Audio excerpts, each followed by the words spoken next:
Il y a aussi du wakeboard et du wake skate à la page des sports. On ne parle pas encore de discipline olympique, mais hier, à Crèche-sur-Saône, en Saône-et-Loire, les champions européens du Rixen Surprise Tour ont livré un spectacle digne des compétitions les plus populaires. Reportage Damien Boutillet et Damien Rabézen.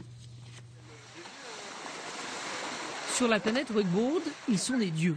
Et l'espace d'une journée, les 10 meilleurs riders mondiaux sont venus s'accrocher au téléski nautique de Crèche-sur-Saône. L'idée, c'est de créer l'effet de surprise. C'est pour cela que la tournée s'appelle le Rixen Surprise Tour, pour surprendre en fait les riders sur chaque parcours, sur chaque câble. Et puis aussi, c'est une tournée de promotion pour les JO de 2020. Devenir une discipline olympique, c'est tout l'enjeu de cette tournée. Les sportifs se disent que le snowboard est reconnu aux Jeux d'hiver, alors pourquoi pas le téléski nautique et son fonctionnement assez simple. En fait, c'est un câble qui est suspendu et qui est porté par 5 pylônes et qui permet, à l'aide d'un moteur électrique, de tracter jusqu'à 10 personnes simultanément. Donc pourquoi le wakeboard sur câble? Il y a 2 raisons. C'est que c'est écologique, économique.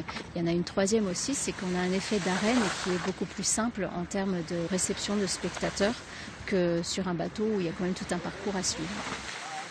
Et les figures sont impressionnantes. En les voyant, certains ont même l'impression de rêver. Ah oui, on aimerait bien faire autant, mais bon, c'est difficile. Voilà.